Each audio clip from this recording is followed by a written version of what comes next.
Bonsoir, merci de choisir Canal Congo Télévision pour vous informer.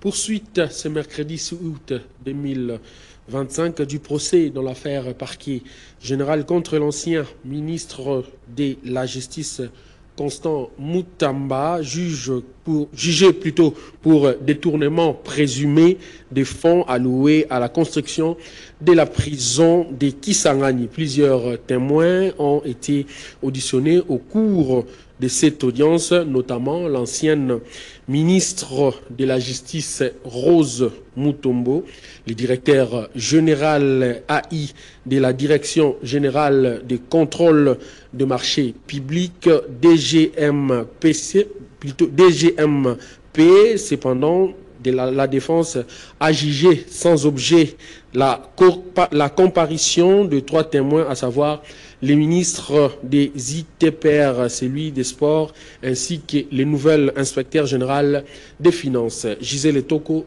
nous en parle. Oui, le compte du ministère public, qu'est-ce que je veux dire, ministère de la Justice, bar Frivao, ce compte à la... Lors de cette 5e audience, dont l'affaire parquet général contre l'ancien ministre de la Justice Constant Mutamba, jugé pour détournement présumé de fonds alloués à la construction de la prison de Kisangani, le juge Thomas Ochoudi, membre de la composition de la Cour de cassation, tout comme le juge président Justin Kibambe, récusé par l'ancien ministre de la Justice Constant Mutamba, ont décidé de se déporter de ce dossier pour l'intérêt d'une justice impartiale. L'audience est ensuite poursuivie par l'audition de l'ancienne ministre de la Justice et actuelle première avocate générale près le Conseil d'État, Rose Mutombo, qui a affirmé que le compte bancaire Frivao avait déjà été ouvert avant son entrée en fonction au ministère de la Justice. Selon elle, ce compte aurait été mis en place par Alexis Tambwe Mwamba ou Luzolo Bambi, 2 de ses prédécesseurs. Rose Mutombo a reconnu être à l'origine du projet de construction de la prison de Saké à Goma dans le cadre d'un partenariat public-privé. Elle a expliqué avoir proposé cette initiative au Conseil de ministres face à l'indisponibilité de fonds publics. Merci, Monsieur le Président. Ce compte, je l'ai trouvé. Ça doit être mes prédécesseurs qui l'avaient ouvert, puisque le dossier RDC-Ouganda ne commence pas avec mon accession à la tête du ministère de la Justice. C'est un compte existant et quand Ouganda devrait virer l'argent, on a utilisé ces comptes du ministère de la Justice. Je crois que ça doit être ouvert du temps des ministres Tambwe Mwamba ou Luzolo. De son côté, le secrétaire général du ministère de la Justice a affirmé n'avoir jamais été informé officiellement du projet de construction prison à Kisangani. Il a affirmé avoir appris cette nouvelle via la presse et sur les réseaux sociaux. Pour sa part, le directeur général intérimaire de la Direction générale de contrôle de marché public, Marie-Paul Moukadi, a affirmé avoir subi des intimidations du parquet général près la Cour de cassation lors d'une réunion au cabinet du prévenu Mutamba, alors ministre de la Justice, concernant le contrat du marché public de gré à gré avec l'entreprise Zion pour la construction d'une prison moderne à Kisangani. De son côté, le chef de la division provinciale de la justice de la province de la Tchopo, Bolé Makombo Ndigera, a comparu à titre de renseignant et a contredit ceux qui avaient nié l'existence du site devant abriter la prison. Du projet de construction d'une prison à Kisangani. La réponse est oui. J'étais au courant au mois d'octobre. Quand son excellence est passé à Kisangani, il m'avait informé de l'année 2024. Il m'avait informé de la construction d'une moderne prison et nouvelle à Kisangani. Notez que le ministre des ITPR, Alexis Guizaro, et Didier Bidumbu des Sports, et comme témoins, ont été appelés à disposer, et la défense insiste qu'elle n'a pas renoncé sur son exigence de voir le secrétaire exécutif de la CNRF comparaître comme témoin.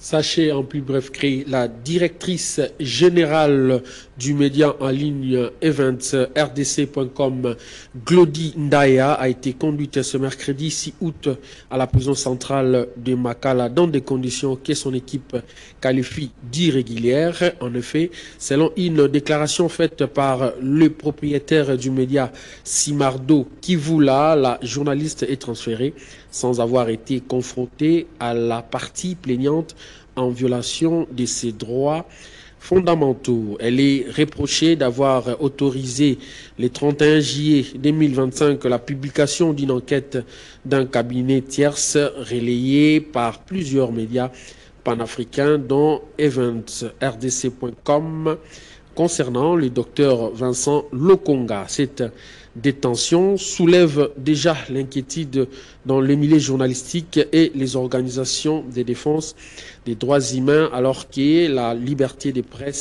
la presse demeure un enjeu sensible en RDC.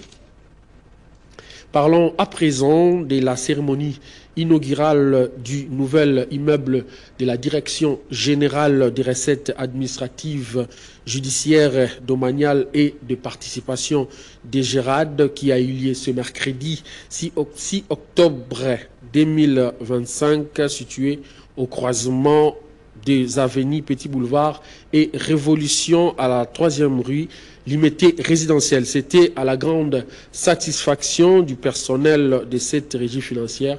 Autres détails dans ces reportages.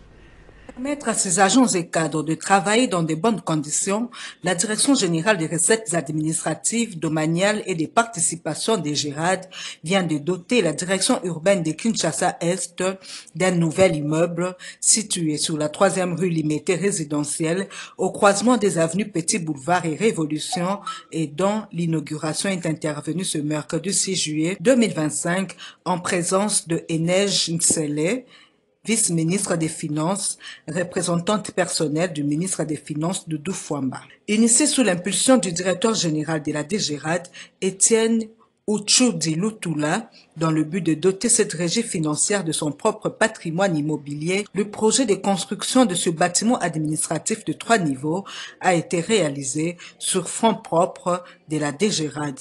Et c'est l'entreprise El Shaddai qui a assuré l'exécution des travaux de construction de cet édifice, comme l'explique son directeur général, Merci Chirapo. Les bâtiments que nous inaugurons aujourd'hui, initialement conçus à usage résidentiel, a été restructuré et transformé par nos soins en un édifice administratif, conforme aux standards modernes. Érigé sur 3 niveaux, il comprend une réception accueillante, 23 bureaux spacieux et lumineux, une salle de réunion, une salle de formation, 14 sanitaires répondant aux normes d'hygiène le plus strictes, une cuisine, un dépôt et 6 balcons.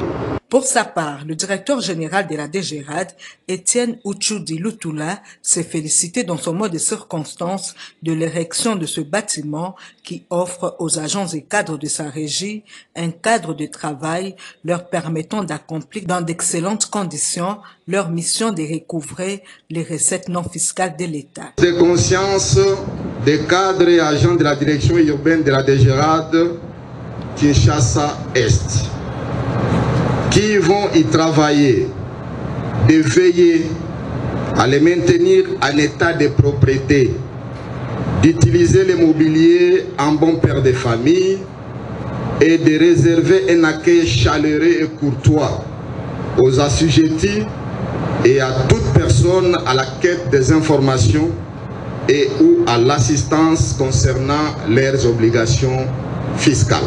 Et c'est dans une ambiance conviviale et chaleureuse que s'est clôturée en beauté cette cérémonie inaugurale de ce nouveau bâtiment de la DGRAD.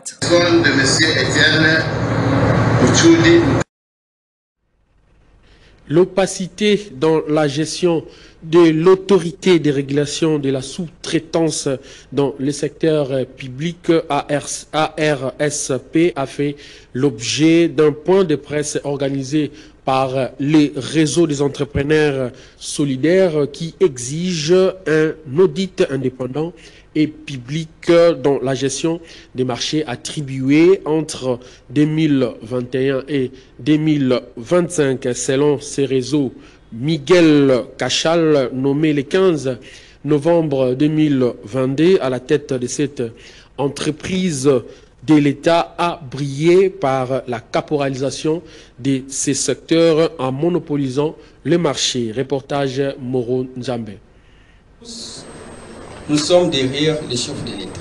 Au cours d'un point de presse organisé ce mercredi à Kinshasa, le réseau d'entrepreneurs solidaires a dénoncé l'opacité dans la gestion de l'autorité de régulation de la sous-traitance dans le secteur privé, ARSP, a plaidé pour la réforme et la transparence de cette entreprise de l'État. Les membres du dit réseau déplorent dans la gestion du directeur général Miguel Cachal la caporalisation du secteur, c'est-à-dire la monopolisation des marchés, s'imposant un modèle vertical excluant des nombreux entrepreneurs congolais compétents, l'abus du pouvoir, le favoritisme ainsi que la corruption à outrance. À les en croire, les marchés sont distribués non pas selon les critères de la loi, mais sur base d'affinité, de loyauté mesquine et d'intérêt personnel, en piétinant les règles de transition d'égalité d'accès. Maître Joseph Kajingulu, avocat conseil du réseau d'entrepreneurs solidaires, exige un audit indépendant et public de la gestion des marchés attribués à la RSP de 2021 à 2025. Nous avons noté tous ensemble en tant que Congolais. Il vous souviendra qu'à l'accession du président de la République, Félix Antoine Tshisekedi Tshilombo, au pouvoir, il a dit qu'il doit faire des Congolais millionnaires. Et faire des Congolais millionnaires, je pense, ce n'est pas à travers la politique. Parce que nous avons un principe, on n'y va pas en politique pour gagner de l'argent. Mais la politique, c'est l'apostolat. On y va pour aller servir le peuple. S'il faut être millionnaire, soit c'est faire des millions, vous êtes censé venir aux affaires. Le modèle de la société d'Immersia. C'est comme ça que vous allez voir, à travers la société d'Immersia Holding, nous avons regroupé d'autres entrepreneurs. Nous avons créé le réseau des entrepreneurs justement pour capter les capitaux des Américains et d'autres bailleurs de fonds qui vont venir d'ici là au pays. Comment? Organiser les entreprises de droit congolais qui trouvent les soubassements pour qu'on lite, parce qu'il y a maintenant là la concurrence déloyale. Vous allez voir que tous les marchés sont vraiment la plupart octroyés aux expatriés, indiens, chinois, libanais. Aujourd'hui, à travers ces réseaux, pilotés par la société d'Immersia Holding, nous voulons que les entrepreneurs congolais aient les monopoles de gagner tous les grands marchés. C'est ainsi que nous faisons l'appel au président de la République de prendre les mesures fortes vis-à-vis des animateurs, des structures comme l'ARSP, l'FPI, des structures qui accompagnent les opérateurs économiques. Au nom de la redevabilité, le directeur général de l'ARSP est appelé à rendre compte de la gestion de cette structure de l'État durant son mandat en cours, comme l'exige le réseau d'entrepreneurs solidaires. C'est là en vue de vérifier ces accusations portées à son encontre, d'autant plus que, comme dit un adage populaire, il n'y a pas de fumée sans feu.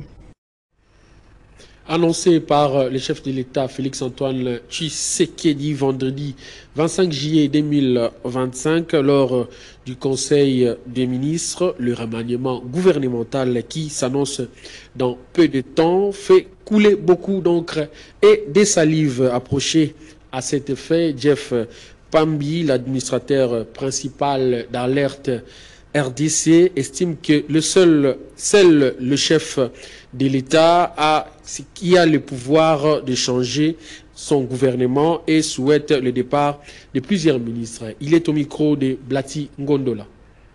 Un gouvernement, ça ne se change pas selon qu'on le veut ou qu'on ne le veuille pas. Ça se change suivant la nécessité, l'importance ou l'urgence.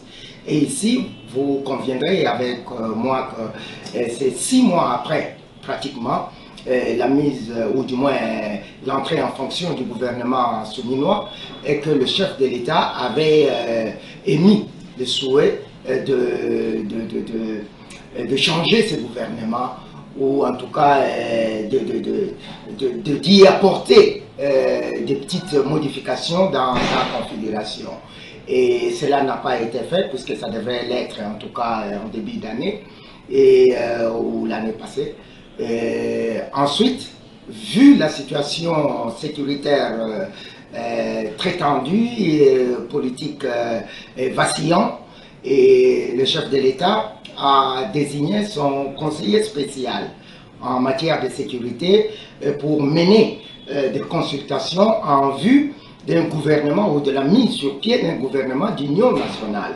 Nous avons vu défiler chez les chefs de l'État notamment des noms pas n'importe lesquels, Martin Fayoulou en l'occurrence et Adolphe Mouzito, pour ne parler que d'eux.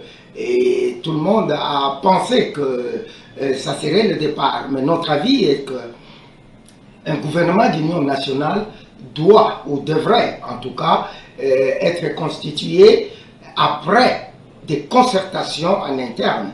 Et nous sommes ravis, nous pensons que le chef de l'État nous a entendu ce son des cloches. Et aujourd'hui, plutôt que le gouvernement d'union nationale, vu l'importance ou vu,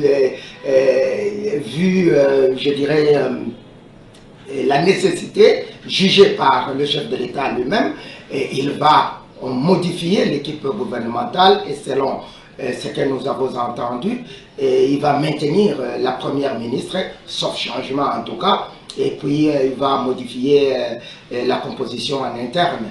C'est de son droit, il en a le plein pouvoir, mais il ne faut pas attendre grand-chose de ce gouvernement.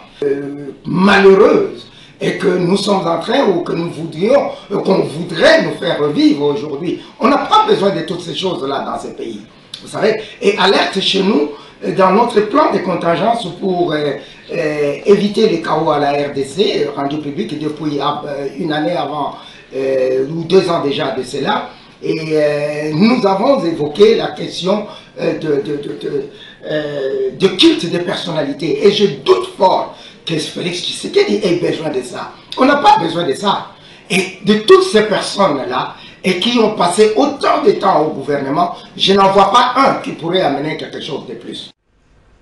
La force navale a été dotée de canons rapides armés afin de marquer sa présence dans les espaces liquides de la RDC. Un échantillon a été officiellement remis au chef d'état-major de la force navale par le chef d'état-major général des FRDC au Biche Majestic. Regardez. Le lieutenant-général Bonza Mwilambo-Gilles, chef d'état-major général des forces armées de la République démocratique du Congo, a officiellement remis un canon rapide armé à la force navale. Cette unité flottante, la première d'un lot de plusieurs autres, est destinée à renforcer l'autorité de l'État à travers les différents cours d'eau de notre pays, particulièrement au pôle Malébo.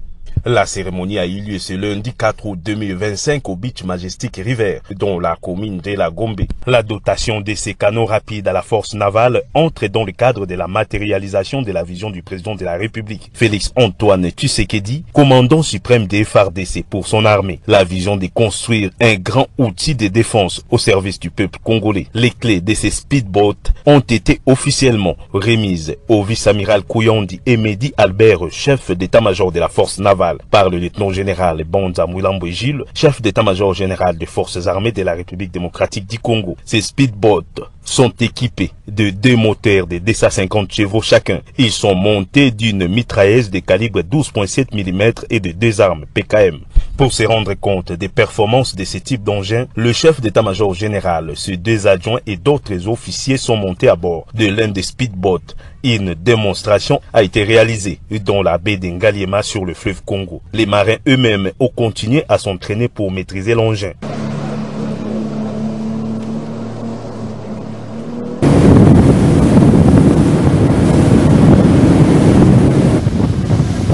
Pour l'amiral Kouyondi, ces canons rapides permettront d'accomplir les missions de l'autorité de l'État en mer. C'est une promesse du commandant suprême parmi tant d'autres qui doivent arriver.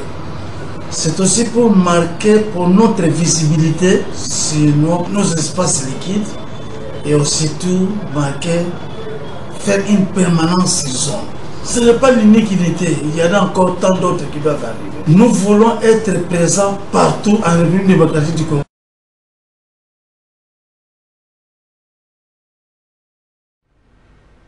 Face aux tueries des civils par les rebelles ADF dans les territoires de Béni, les députés provincial élis du coin Alain Siwako dénoncent l'inaction de la MONUSCO. Ainsi plaide-t-il pour une opération musclée afin de traquer ces sanguinaires de ADF. Il est au micro de notre correspondant Joël Kamabo.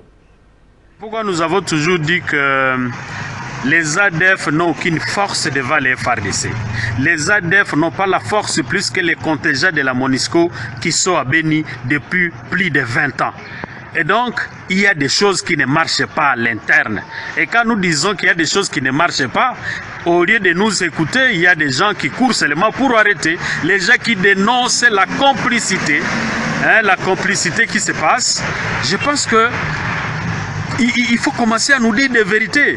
Parce que les ADF ne doivent pas continuer à égorger les gens maintenant 11 ans, alors qu'il y a une grande force des Nations Unies ici. Depuis 20 ans, on ne parvient pas à mettre fin à des petits ADF qui sont en train de circuler dans nos forêts. Et donc, les opérations se sont succédées à Béni. Et l'unique espoir, c'était l'opération FARDC, UPDF. Voilà que ça ne marche pas. Et donc, nous sommes en train de dire que la MONUSCO n'est pas en train de nous aider, n'aide pas nos services de sécurité, et les décès qu'on a enregistrés à Komanda, et ça doit nous interpeller, hein, nous les hommes politiques, ça doit nous interpeller, parce que ce n'est pas normal devant la communauté internationale, on continue à égorger les gens comme des mouches, comme des moustiques, devant la communauté internationale, devant une force des Nations Unies. Je pense qu'il y a de quoi s'interroger. C'est pourquoi nous disons au chef de l'État, il doit prendre les dessus même devant ces forces des Nations Unies, s'ils ne sont pas en mesure d'aider la région de Béni, la région de l'Est pour la pacification. Tant mieux qu'il fasse des valises et quitte directement la région de Béni. Et donc, nous disons que la MONUSCO ne nous aide absolument à rien. Les gens continuent à mourir face à une grande force des Nations Unies qui ne fait absolument rien. Et puis, on assiste ces derniers temps à des braquages dans des différents lieux.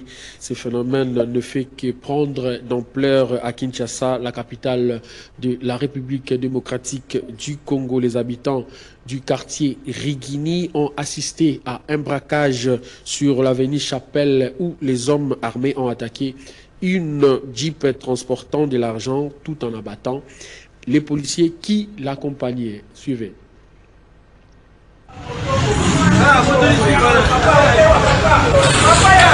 L'insécurité continue à battre son plein à Kinshasa, capitale de la République démocratique du Congo.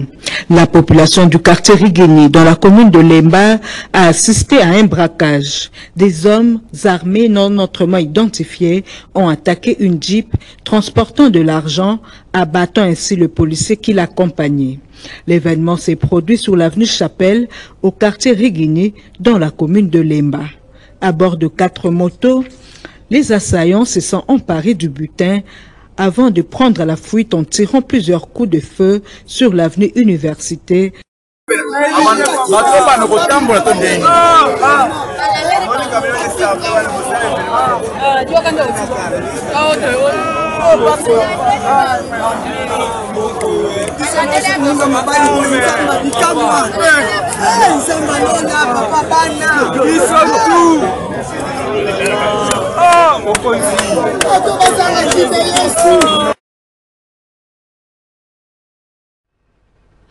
Et puis, page noire, l'honorable Raphaël Kibuka, porte-parole du MLC, a les profonds regrets d'annoncer le décès de son père Faustin Kibuka Kassongo, décès survenu ce mercredi 6 août 2025 à 5 heures du matin à l'hôpital HJ de Kinshasa à l'âge de 81 ans. Puisse le Très-Haut l'accueillir dans sa demeure. En dehors de nos frontières, 2 ministres ghanéens ont été tués dans un accident d'hélicoptère. L'appareil qui transportait 8 personnes, dont les ministres de la Défense et de l'Environnement, s'est écrasé. Ce mercredi 6 août 2025 dans le sud du pays, a annoncé la présidence. L'armée avait signalé la disparition d'un appareil transportant 3 membres d'équipage et 5 passagers quelques heures plus tôt. Parmi les victimes figurent également les coordinateurs adjoints de la sécurité nationale et anciens ministres de l'agriculture, ainsi que les vice-présidents du Parti Congrès national démocratique du président Naoma. Mesdames et messieurs, c'est par cet élément que nous